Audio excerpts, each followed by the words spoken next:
আপনারা দেখছেন ২১শে টেলিভিশন।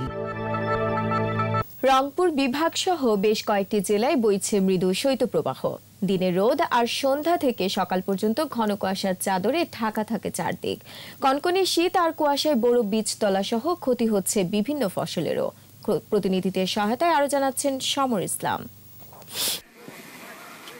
রংপুর বিভাগ সহ নওগাঁ, পাবনা, যশোর, চুয়াডাঙ্গা এবং মৌলভীবাজারের শ্রীমঙ্গলে মৃদু শৈত্যপ্রবাহ অব্যাহত রয়েছে। উত্তরের জেলা ঠাকুরগাঁওয়ে প্রায় এক মাস ধরে দুপুরে রোদ থাকলেও সন্ধ্যা থেকে সকাল পর্যন্ত বৃষ্টির মতো ঝরে ঘন কুয়াশা। এতে বুড়ো বীজতলা কোল্ড ইনজুরিতে আক্রান্ত হয়ে হলুদ হয়ে মরে যাচ্ছে।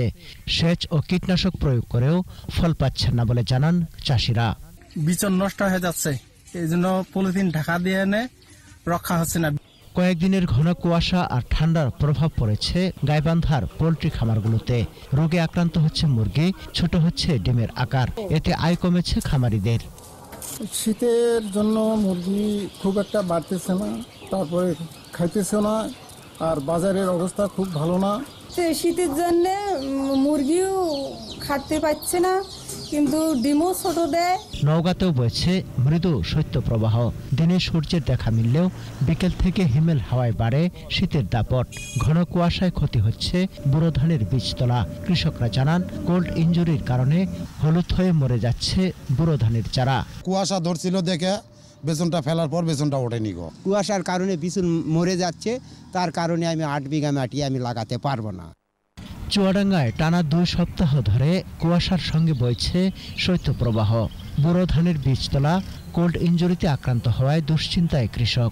কুয়াশা এবং ঠান্ডার কারণে পাতাগুলো নষ্ট হয়ে যাচ্ছে, এতে করে আশানুরূপ ফল আমরা পাবো না মনে করছি।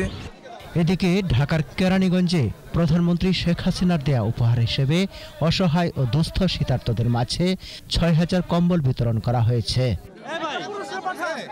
নাটোরের সিংড়ায় শীতার্ত অসহায় মানুষের মাঝে শীতবস্ত্র বিতরণ করেছেন তথ্য ও যোগাযোগ প্রযুক্তি প্রতিমন্ত্রী জুনায়েদ আহমেদ পলক। মানিকগঞ্জে অসচ্ছল ও প্রতিবন্ধীদের মাঝে কম্বল ও সেলাই মেশিন বিতরণ করা হয়েছে। সমর ইসলাম, ২১শে টেলিভিশন।